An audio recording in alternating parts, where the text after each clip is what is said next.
We have all been here, sitting right next to someone, trying to decode their body language and waiting for a signal that never arrives. The difficulty is that most people are naturally wired to hide their attraction. To avoid the risk of rejection, they often mask their true feelings behind a wall of neutral behavior. This makes searching for conscious signals, like a direct confession or obvious flirtation, an unreliable way to read someone. When someone is actively trying to appear normal, their conscious choices are often designed to mislead you. To find the truth, we use the behavioral anomaly framework, starting with the baseline. Every person has a standard rhythm, energy, and predictable interaction style when emotionally neutral. But attraction creates internal friction, forcing a departure from the baseline, creating these distinct spikes. These are unconscious anomalies, physical and cognitive shifts that a person cannot fully suppress, even when they are trying to act composed.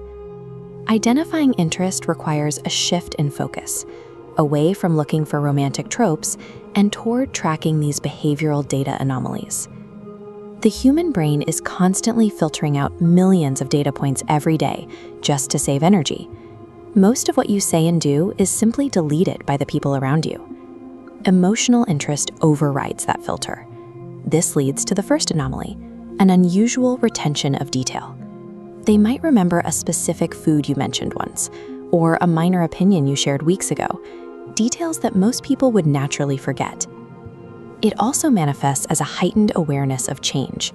They are often the first to notice a slight shift in your mood or a minor adjustment to your appearance that the rest of the world misses. This happens because the brain reallocates its processing power, dedicating more observational bandwidth to people it deems emotionally significant. This radar chart illustrates the shift. While the baseline observation remains low, the dataset for emotional interest shows a clear, measurable spike in both detail retention and change detection. These internal cognitive shifts eventually create visible disruptions in how a person socializes. If you compare how someone acts with a general group versus how they act with you, you may see them drift from their baseline, becoming unusually quiet, or perhaps noticeably more energetic and nervous. You might also notice a manipulation of time. They find reasons to extend a conversation that should have ended, or they send extra messages to keep a thread alive long after the topic is exhausted. Their brain has calculated that your presence is more valuable than following the standard rules of social efficiency.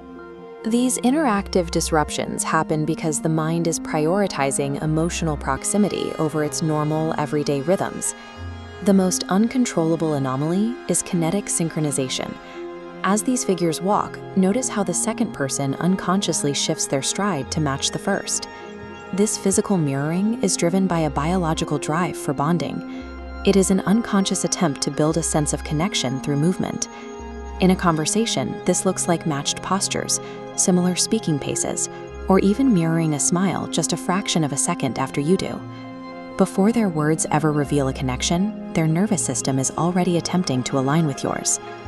Understanding these baseline deviations provides a window into a person's internal state long before they are ready to say anything out loud.